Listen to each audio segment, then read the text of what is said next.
Hello and good afternoon, all of you. Welcome to Study from Home Raftar Weekly Current Affairs series. And today, in this video, we shall be covering the current affairs from 19th to 25th of April.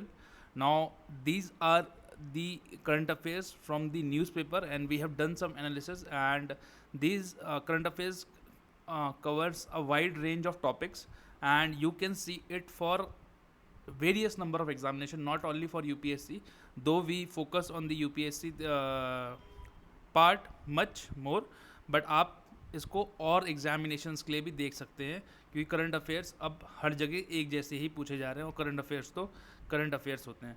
तो चलिए शुरू करते हैं। First है कि IMD ने इस बार normal rainfall या नॉर्मल मानसून प्रोडिक्ट किया है। तो जो ये नॉर्मल मानसून है, ये हम एक चीज़ देखते हैं। देखिए पहले तो इधर देखते हैं।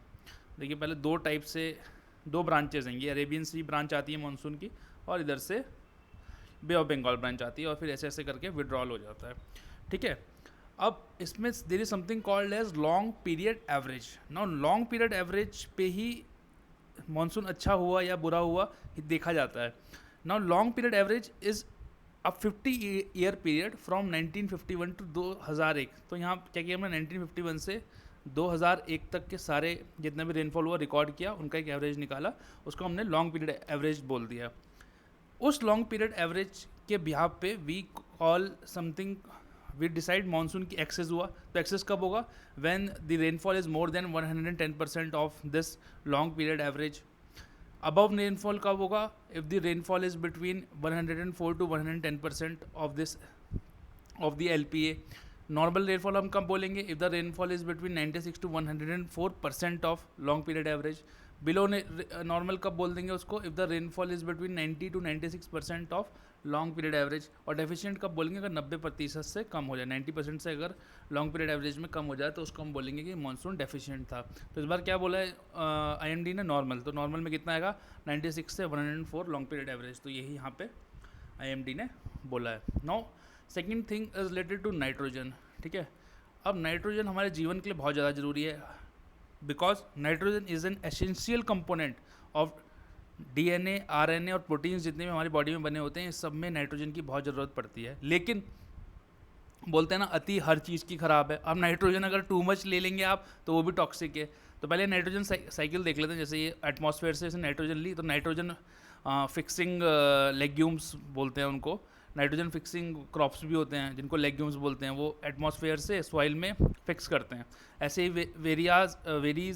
वेरियस मशरूम हो गया या बैक्टीरिया हो गया जो नाइट्रोजन को फिक्स करते हैं। तो उसको उस प्रोसेस को हम जब अमोनिया से नाइट्राइट्स बनते हैं तो उसको नाइट्रिफिकेशन बोल देते हैं। जब वो दोबारा रिलीज़ हो जाता है, जब दोबारा टूट जाता है या दोबारा रिलीज़ हो जाता है एटमॉस्फेयर में, उसको हम डीनाइट्रिफिकेशन बोल देते हैं।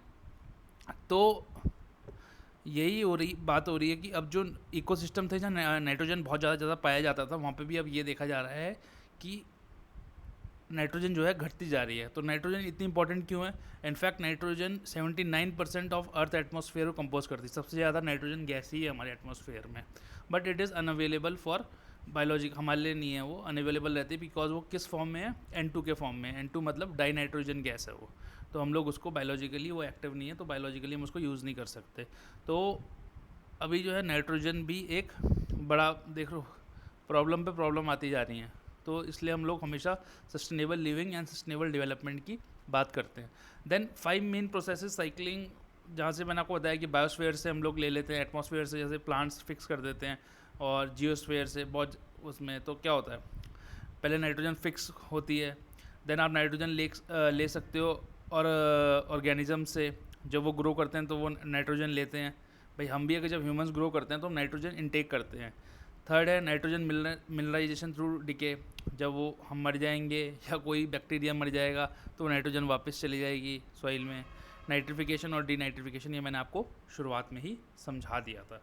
Then the next is National Financial Reporting Authority. Now National Financial Reporting Authority, it comes under the Ministry of Corporate Affairs. Now Ministry of Corporate Affairs is under a ministry under the Government of India. No need to mention it. Then national financial reporting authority का जो composition है, तो वहाँ पे एक chairperson plus 3 full time member plus एक secretary होता है। ठीक है, ये याद नहीं है। एक्चुअली इसका मोटिव क्या है? इसका मोटिव है to regulate the auditing standards in the country. तो ऑडिटिंग स्टैंडर्ड्स जो हैं उसको इम्प्रूव करना इसका ऑब्जेक्टिव है। इनफैक्ट ये बहुत बार अब इसको पावर दी जा रही है कि ये ऑडिटर्स एंड कंपनी एग्जीक्यूटिव्स के खिलाफ भी कुछ एक्शन ले सके अगर कुछ इरेगुलरिटी पाई जाती है। तो ये थी बात NFRA के बारे में। Then algal bloom possesses threat to Kabini river ecosystem. अब पहले ये देखते हैं कबिनी रिवर कहाँ है। कबिनी रिवर आपका वायनाड डिस्ट्रिक्ट जो केरला में, वहाँ से ओरिजिनेट होती है। इनफैक्ट ये एक दो रिवर मिलती हैं आपस में तब बनती हैं। उन दो रिवर का नाम है पनामरम एंड मनंथवडी। ठीक है, पनामरम एंड मनंथवडी रिवर से जब ये जुड़ती हैं, पनारम एंड मनंथवडी रिवर जब जुड़ती हैं तो कबिनी रिवर बनती है, और ये कबिनी आगे जाके कावेरी में मिल जाती है। तो ये कावेरी की एक ट्रिब्यूटरी है। तो एल्गल ब्लूम क्या होता है, पहले तो देख लेते हैं एल्गी क्या होता है।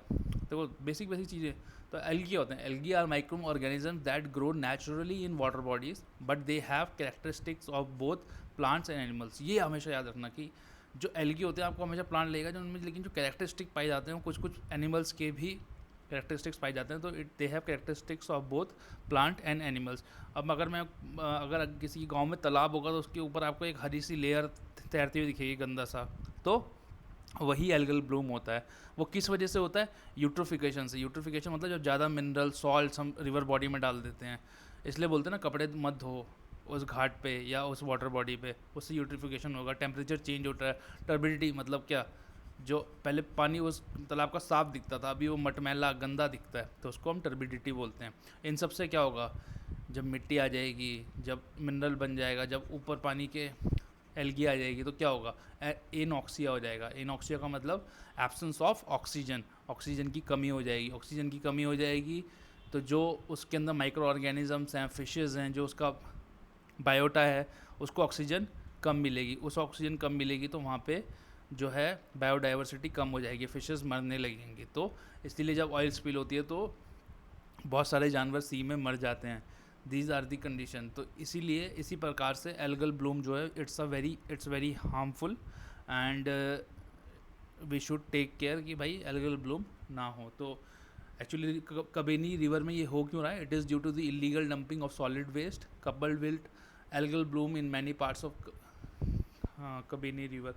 ठीक है, तो वेस्ट डालते हैं। देखो मिनरल्स विनरल्स सब होते हैं उसमें, तो वो क्या है कि वहाँ का उसका, अब आपने एक चीज़ डाल दी उसके अंदर तो उसको भी तो सड़ने के लिए टाइम चाहिए, वो भी ऑक्सीजन लेगा डिग्रेड होने के लिए।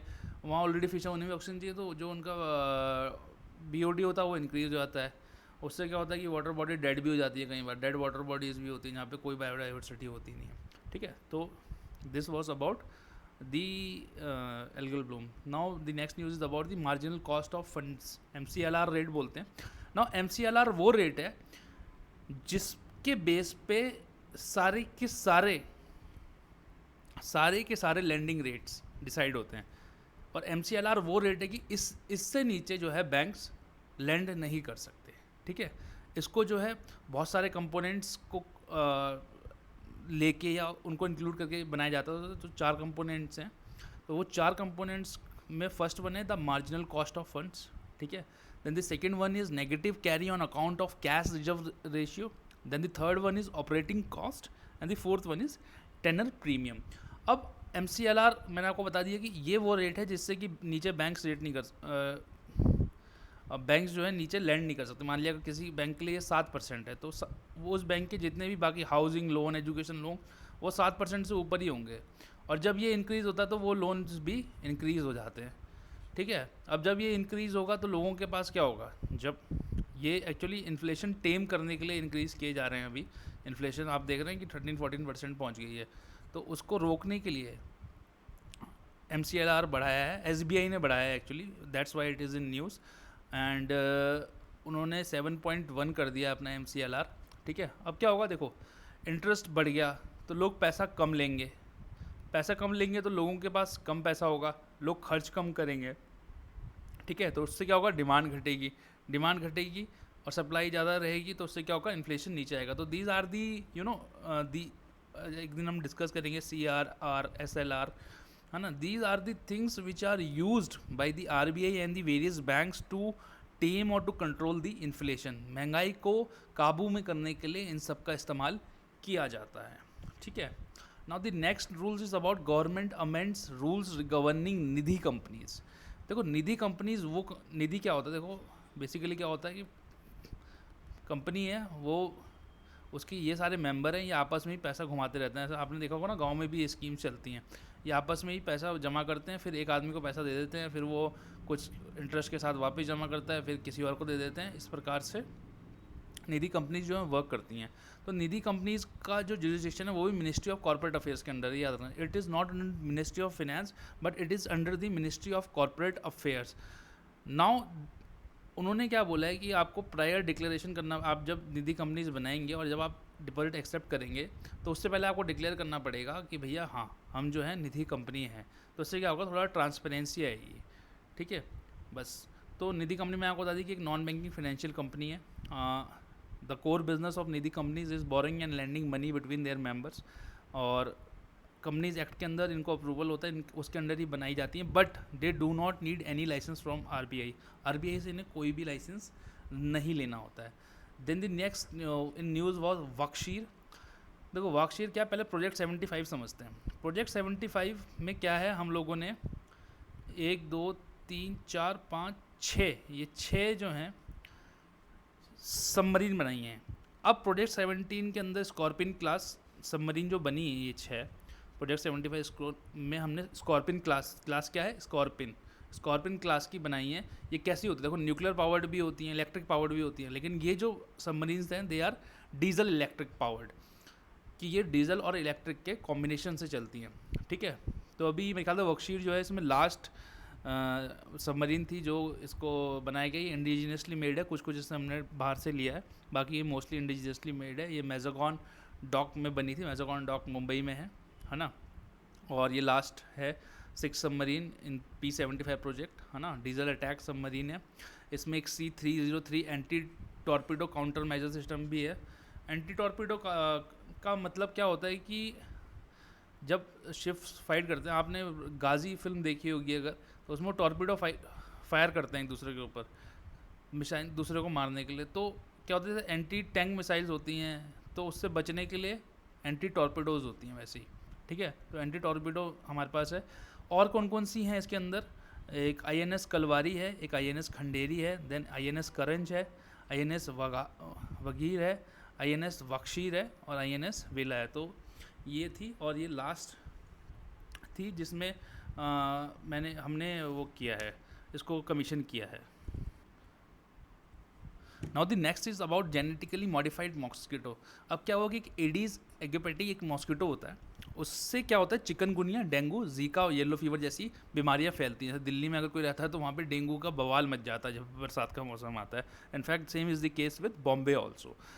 तो अभी एक कंपनी है US की ऑक्सीटेक, उन्होंने क्या किया, जेनेटिकली मॉडिफाइड मॉस्किटो बनाए हैं. जेनेटिकली मॉडिफाइड मॉस्किटो क्या किया उन्होंने, मॉस्किटो पकड़ा, उसका जीन मॉडिफाई किया, और उसका जीन उन्होंने ऐसे मॉडिफाई किया जब वो नॉर्मल फीमेल या और किसी फीमेल के साथ मेट करता है तो जो उसका फीमेल ऑफस्प्रिंग है वो मर जाती है.